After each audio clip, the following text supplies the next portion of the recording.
السلام عليكم ورحمة الله. بمناسبة رمضان نقدم لكم واحد الشباكية اللي سهلة واقتصادية وبلا مكونات بزاف، ما فيها لا خل لا بيض. هانتوما غتشوفوا مكونات اقتصادية وكتجي تذوب في الفم. وبالنسبة للقلي ما غنستهلكش بزاف ديال الزيت، حيت ما غنديرش البيض وما غنديرش الخل. وهانتوما غتشوفوا شحال غنستهلك ديال الزيت. وغنبدا معكم دابا في المقادير وطريقة التحضير. وغنخدم كمية بسيطة كما غتشوفوا، ما غنديرش بزاف ديال سميتو، غير نص كيلو ديال الدقيق. وغتخرج لي واحد الكميه اللي نتوما غتشوفوها كبيره. هاد نص كيلو ديال الدقيق راه غادي يخرج لي تقريبا شي كيلو ربعة. عندي نص كيلو ديال الدقيق الفورس، وعندي واحد شويه ديال المسكه حره، معلقه كبيره ديال حبه حلاوه نافع، وروايس ديال المعلقه ديال المسكه، واحد نص خماره، نص ساشيه ديال الخميره، نص كيلو فورس، معلقه كبيره ديال حبه حلاوه النافع، ورويس معلقه ديال المسكه حره، نص معلقه صغيره ديال القرفه، الراس ديال المعلقه ماشي نص، غير الراس ديال المعلقه ديال القرفه. وعندي شويه الملحه. وبالنسبه للشباكيه اللي بغى يدير فيها كاس ديال الكاوكاو يدير، اللي بغى يدير كاس ديال الجنجلان يدير. انا عندي نص كاس ديال الجنجلان ونص كاس ديال اللوز، طحنتهم مزيان حتى كيعودوا غبره، كطحنيهم مزيان. وغنجمع كاس ونص ديال المزهر في واحد نص دويمه ديال الزعفران، واللي عنده زعفران الحر يدير يدير شويه ديال الزعفران الحر. وبالنسبه للزيت عندي نص كاس ديال الزبده ونص كاس ديال زيت الزيتون، ماشي كاس ديال العنبه، هذا كاس ديال عادي ديال اتاي. نص زبده ونص زيت. انا عندي درت زبده سونطرال اللي درتها في المقله وخليتها حتى تبدل اللون ديالها وتحيد داك الحليب. اللي بغى يضيف الزبده ديال البواطه يضيفها صافي. وكنحاول نرمل هذا الخليط اللي عندي ديال الدقيق واللوز وجنجلان، كنحاول نرملو بهذيك الكاس، كاس ديال اتاي، كاس صغير راه ماشي كاس كبير. صافي ملي كنرملو بحال هكا، من بعد غنضيف المزهر، كنضيف ونشوف الدقيق ديالي الا شرب. غنحصل على واحد العجينه اللي ما قاصحه، ما كنديروش قاصحه بحال الحجره، كتكون شويه رطبه وما رطباش وما قاصحاش. انا كنقول لكم بالنسبه للدقيق، انا راه هزت ليا ديال المزهر كاس ونص، عجينه شاده في راسها مزيان ولكن ما قاصحاش بزاف. صافي كنبقى نزيد بشويه بشويه تنجمع العجينه ديالي. هانتوما انا الكاس ها هو كملتو، وغنزيد نص كاس اخر، وعلى حسب الدقيق يمكن تزيد لكم حتى 2 كيسان ديال المزهر. صافي هانتو العجينه ديالي هانتي ملي كنديرها راه شويه قاصحه شاده في راسها، وفي نفس الوقت يعني كيما نحاول كنضغط عليها كتمشي معايا، ماشي قاصحه بزاف. صافي غنحاول بحال هكا نحاول ندلكها غير بالكف ديالي. صافي ونجمعها وغنغطيها، غنديرها في واحد البلاستيك ونخليها ترتاح. قد ما خليتها ترتاح قد ما كتساعدني في الخدمه.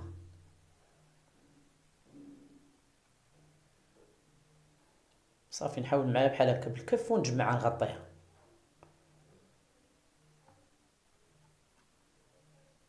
هانتوما شوفوا العجينه وراه كتعطي واحد الريحه في الكوزينه ما شاهي تكون فيها، يعني في اخر لحظه غتوجديها. انا راه ديت الغدا حدايا وكنصايب فيها، وجيت مع الوقت ديال الوحده يعني مشدتش ليا كتشدش اليد بزاف. كتمشي تجمع العجينه وتخليها ترتاح، ومن بعد كتردي الغدا وكتبداي كتسرحي فيها. دابا من بعد ما ارتاحت ما كندير لا زيت لا حتى شي حاجه. غناخذ العجينه ديالي ونقسمها، قسموها على 4 ولا قسموها، انا غنقسمها غير على 3.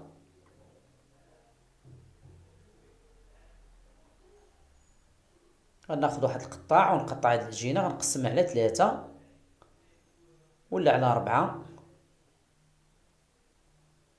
نقسموها على 4 باش نحاولوا نتحكموا في العجينه، ما نديروش كبير، ما نديروش سميتها، ما نحاولوش نديروا المربع كبير باش حيت غادي خصنا نسرحوها مزيان. غنحاولوا نرقوها، ماشي تيبان السطح العمل ولكن المهم تكون رقيقه باش ما تجيناش شباكيه غليظه. اللي كيبغيها تجي رقيقه راه كيرقق مزيان، واللي بغاها تجي شويه متوسطه راه يمكن يخليها شويه غليظه.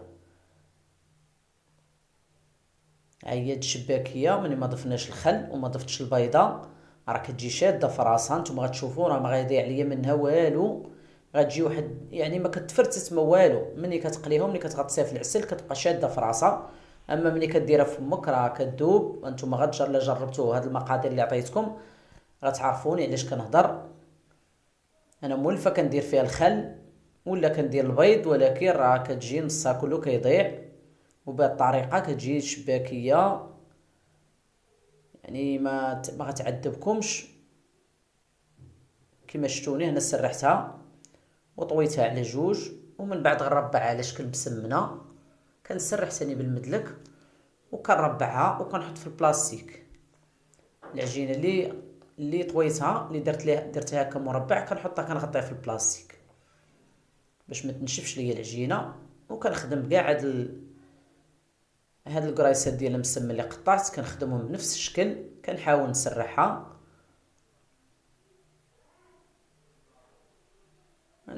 مزيان، ومن بعد رانا كنربعها كما شفتوا كما الطريقه الاولى. بهاد الطريقه كتجي مورقه وكتجي خفيفه. صافي كنسرحو هكا وكنطويو، ومن بعد تاني غنسرح على شكل مستطيل وكنربعها على شكل مربع وكنحط.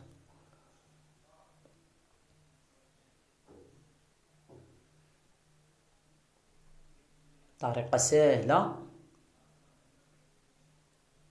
وغتنجح كاع مع البنيات المبتدئات، غتنجح معاهم هاد الشباكيه.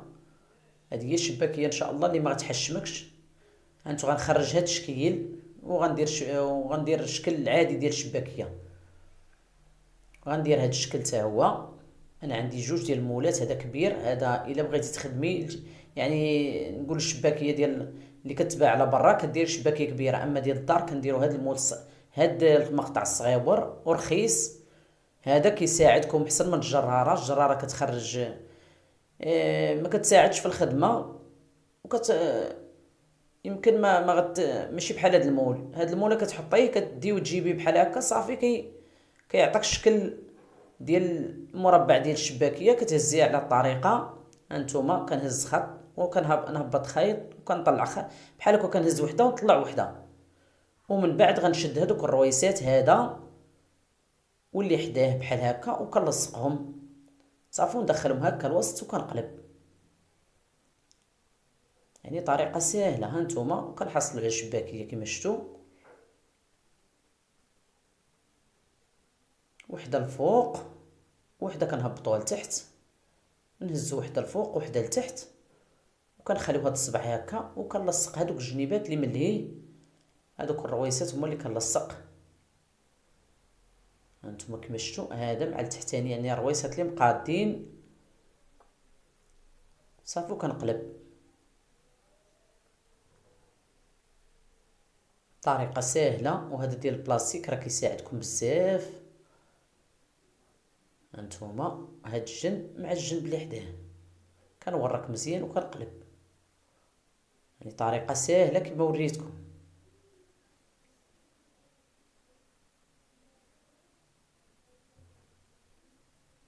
وشكل الاخر هانتوما غندير جرار وغندير واحد الشريط اللي غنقطعو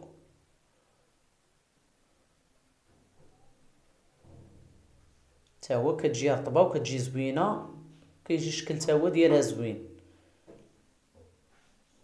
هانتوما كنشد جوج صبعان كندور عليهم وكنقرص العجينه بحال وما نحاولش نزير العجينه على يدي. كندير تاني الثالث وكنلوي عليه وكنهبط لعند الصبع التحتاني. انا العجينه ديالي ما طويلاش، ومن بعد غندير الصبع الرابع.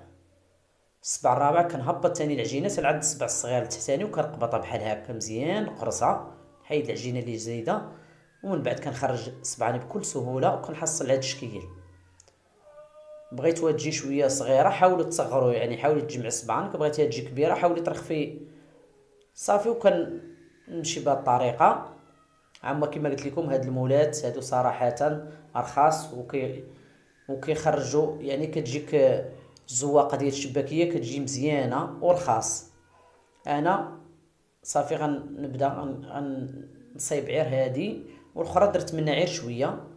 انا كما قلت لكم طريقه سهله، كنهبطوا وحده وكنطلعوا وحده وكنمشيو بحال هكا حتى نكملوا الكميه اللي عندنا. المهم غير شوفوا راه طريقه سهله، راه بزاف ديال البنيات ولا ديال العيات ما كيعرفوش يشبكوا، كيجيو حتى التشباك هو اللي كيجيو صعيب.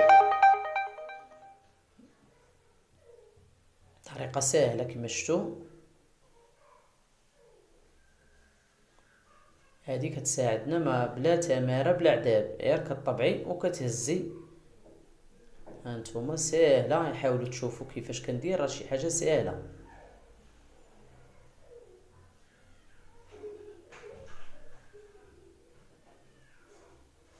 كنستمر هكا على نفس الطريقه حتى غنكمل العجين اللي عندي. غير المهم تبعوا معايا، غير قضيه التشباك هي اللي يوحل فيها الواحد، هي اللي كتجي شويه صعيبه، وهي راه ساهله. كندخلوا صبعنا وكنشدوا هاد الجنيبات لتحت، هانتوما شوفوا يعني طريقه ساهله. هاد الجنب مع هاد الجنب راه ما كنمشيوش كنمشيو غير التحتانيه والفوقانيه، القنت التحتاني والفوقاني هو اللي كنلصقوهم، ما كنمشيوش للقنات الاخرين. شوفوا هانتوما بهاد الطريقه ساهله، كنشدوهم وكنقلبوا.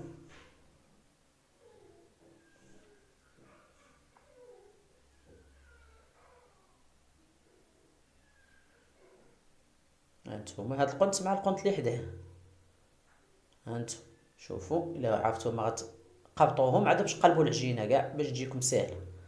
صافي ودخلوا هكا الوسط، طريقه ساهله وغتوليو محترفين في الشباكيه ان شاء الله.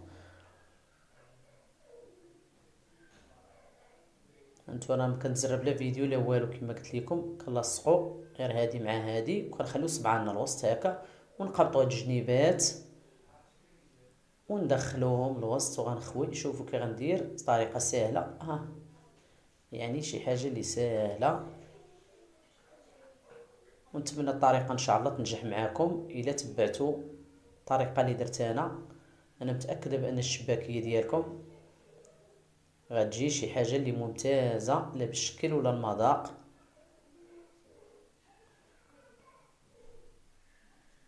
هانتوما شوفوا طريقه درت لكم ساهله. صافي وكنقلبوا، ومن بعد انا كملت الكميه اللي عندي. هانتوما شوفوا شحال خرجت ليا، نص كيلو ديال الدقيق، تبارك الله كيخرج. دابا غندير الزيت في المقله وغنحطو يسخن، ملي كيسخن كنقص العافيه مزيان. هانتوما شويه تشكيل زوين، وهذا تا هو كيخرج شكيلو تا هو زوين. ملي كتقلى راه مازال كيضاعف الحجم ديالها. ودابا غنمشيو نقليو، كناخذ تقريبا نص لتر د الزيت، راه كتمشي ليا منه غير تقريبا نص الكميه، كتمشي رابعه ديال. هانتوما جربوها، رابعه غندير نص لتر د الزيت، غنخدم برابعه وغادي يبقى عندي رابعه غنخدم بها البريوات. هانتوما دابا انا خليت الزيت يسخن، مني يسخن كنقص العافيه صافي كنضرمي.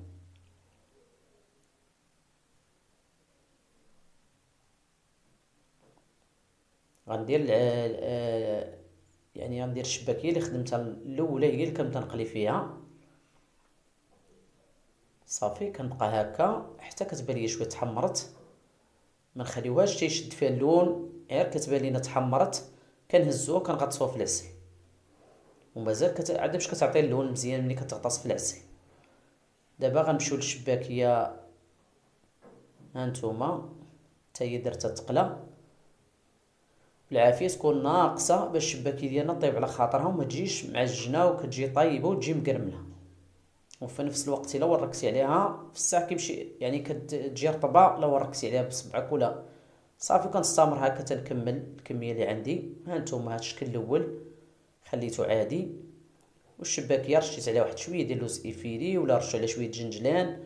هانتوما بهذا المول اللي صراحه هذا المقطع اللي ساهل، الشباكيه عندنا كتجي تذوب في الفم وما شدتش معايا الوقت. هانتوما راه كتجي معلكه معلكه كما قلت لكم ورطبه.